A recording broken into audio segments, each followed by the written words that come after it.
yeah? Dear Santa Claus, my friends, do you know why you're giving presents? Just so you'll be good and obey. Do you really think they give you presents to make you happy? No, they're buying you one present and only once a year.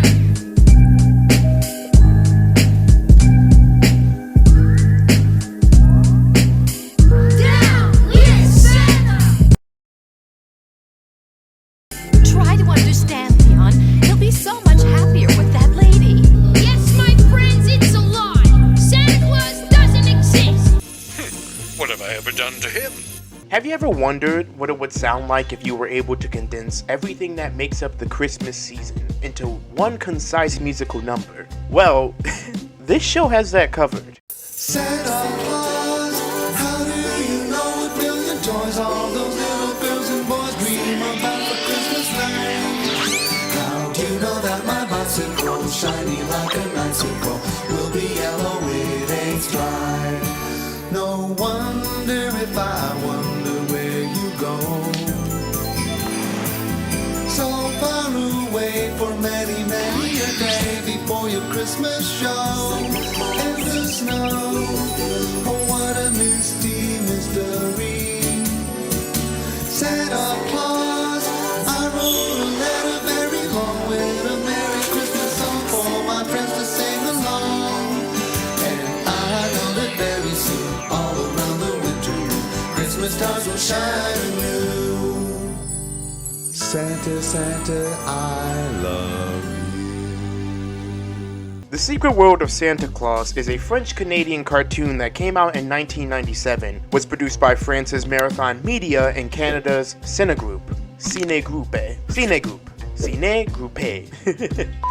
and features a multitude of episodes that focuses on, well, the secret world of Santa Claus, detailing what he does when he's not watching you while you're sleeping and while you're awake. It stars Santa and some of his most trusted elves. Santa in this series possesses a variety of abilities, such as looking into the memories of children, subtle mind reading, and a century's worth of labor as the Claus. Thorin is one of those trusted elves and the only female one in the workshop. And this show was implementing a balanced workplace way before it was trendy.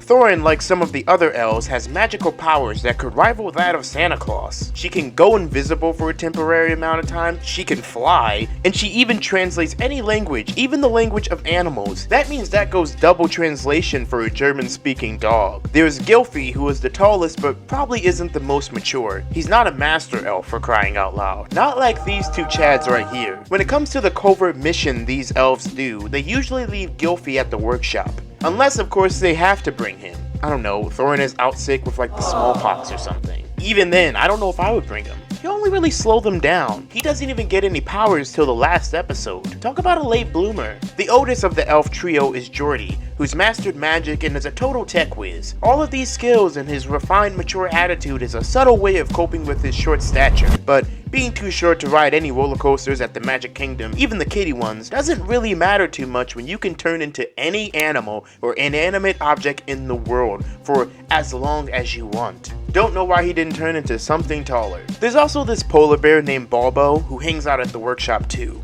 Hi Balbo.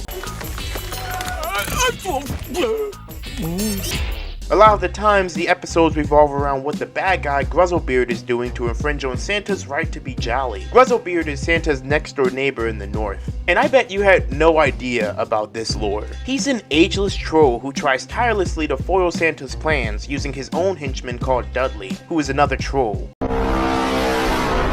And I think the reason for all their animosity is because they were never given a proper Christmas present from Santa. Because Santa doesn't negotiate with terrorists. Or they're lashing out because they're ugly. One of the two. When Gruzzlebeard isn't the main attraction, the series focuses on the people who receive gifts from Santa. Children. Santa doesn't work for adults in this cartoon. He's strictly a gift giver for kids. And I personally wouldn't trust a man who specializes in giving gifts to kids and only kids. What have I ever done to him? That's just me. I found this wild episode of the show when I was watching it for the first time. And there are quite a few wild ones. Like when the Santa network gets hacked by a few 10-year-olds. Or Santa helping out King Arthur, like the real King Arthur. Or Santa goes into space and stops a family from getting blown up by a meteor. So that's the Simon we've heard so much about. Sound asleep. Or when Santa goes to the Middle East.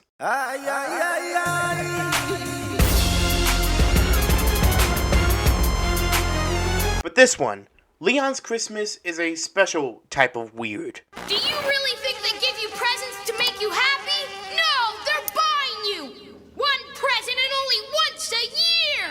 Like an oddly dystopian type of weird. Yes, my friends, it's a lie. Santa Claus doesn't exist. Let's check it out.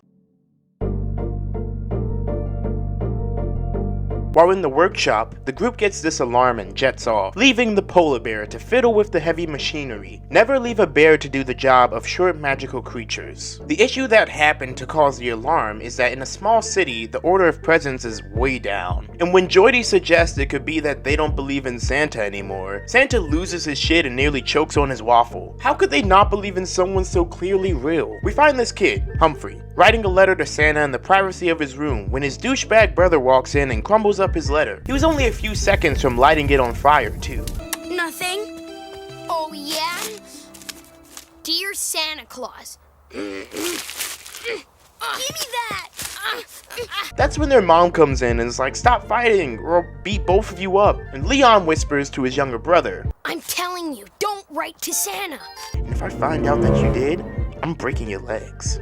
I'm doing it this time. I'm not just talking. I'm not just saying it. The gang heads over to the city to figure out who's killing the Christmas vibe, and surprisingly, the whole town is festive. Not really what you'd expect from a place suffering from a gift-wanting deficiency. Pan over to some bad kids destroying ornaments on the town Christmas tree, and despite their behavior being abysmal, their aim is sublime. No one does anything. This couple even stands there and watches and says, It's a shame, and those hooligans have done that to every tree around.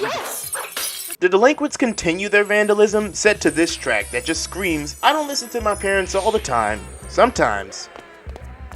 I do what I want. Humphrey gets spotted walking down the street with another letter to Santa, and he gets a shakedown, getting his letter stolen and getting told, Dear Santa Claus, you'll never learn, Humphrey. How many times do we have to teach you this lesson, old man? Thorn pops in to offer a distraction, while the other elves reassure Humphrey he'll still get his letter to the fat lad in the designer red suit. We then find out that Leon isn't just stopping Humphrey from believing in Santa, he's stopping all the kids from believing in him, creating a whole ass organization with a meeting place, signs, and passionate speeches like he's General Hux. After Jordy sneaks in, we find out that this all stems from presents. Check it out. You may wonder why I meet to discuss Christmas. Well, I don't want to talk about Christmas. I want to talk about presents. My friends, do you know why you're given presents? Just so you'll be good and obey. He's right, he's right. Down with Santa! Do you really think they give you presents to make you happy? No, they're buying you! One present and only once a year! And in exchange, you take out the garbage all year long. You set the table. You have to brush your teeth twice a day. You have to take your bath. Homie might be spitting a little bit. If you're getting one present for 365 days of behaving well, I'd revolt too. Down with Santa! Enough's enough! Down with Santa. Down with Santa. Down with Santa. Down with Santa. Leo then says Santa doesn't even exist. He's just this made-up figure so that kids will behave well. I'm sorry, Leon. I think you're confusing Santa Claus for God, okay? I could see how you could get those two things mixed up, though. The elves then give Humphrey this remote to call for help if he needs it. Spoiler alert, he'll need it.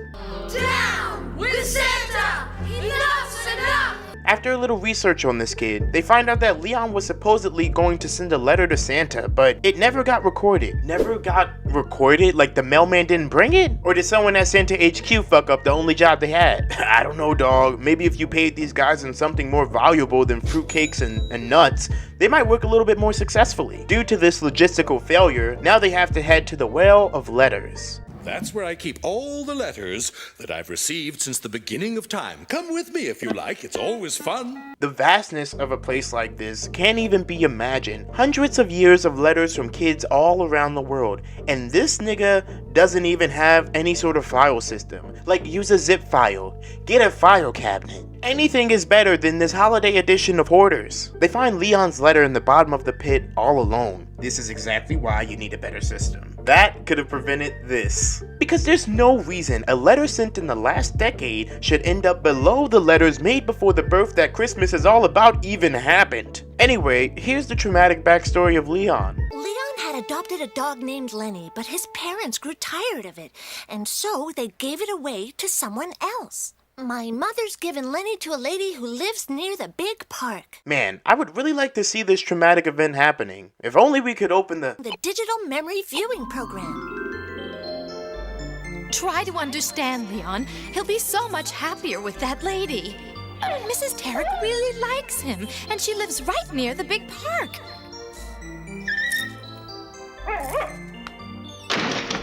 No!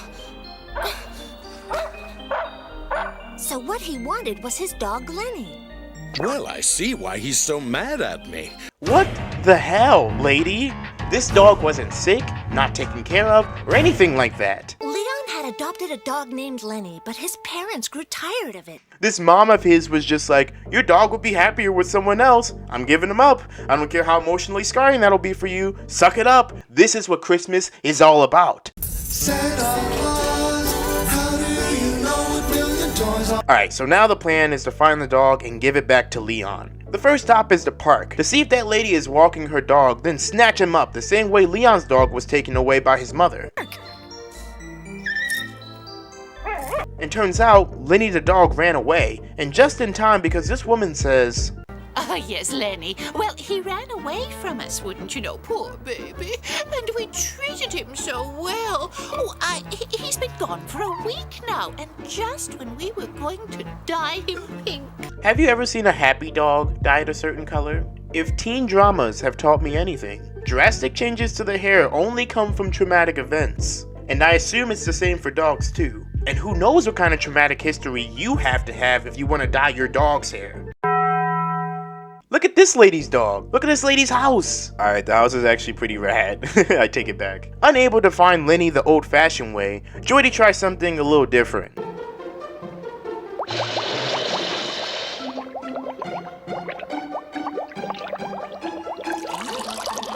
What is that? It's Leon's scent from his letter. I'm sorry, what? Alright, sure, I guess you could just do that. Santa magic, Christmas magic. They spray the concentrate all over town until they find the familiar wolf of Lenny, hiding out in the back alleyway getting boots thrown at him. But oh no!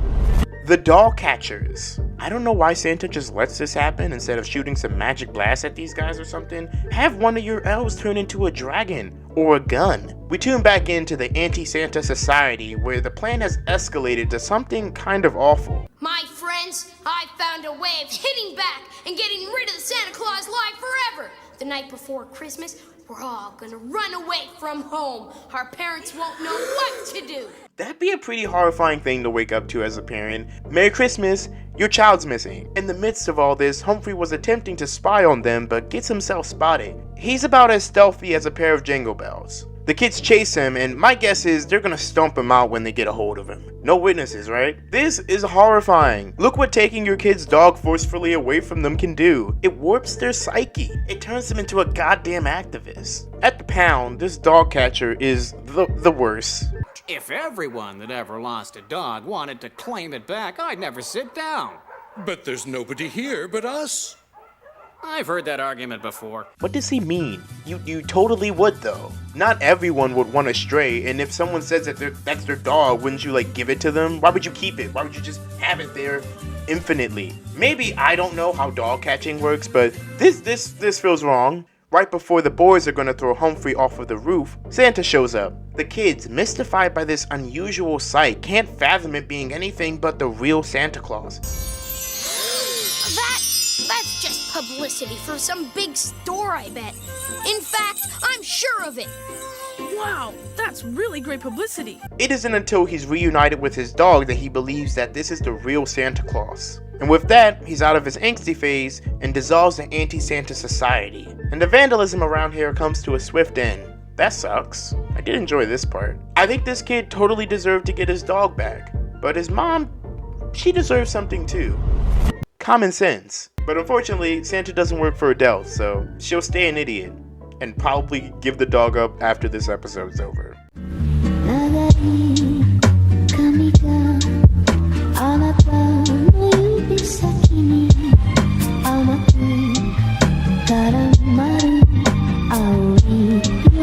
Monaka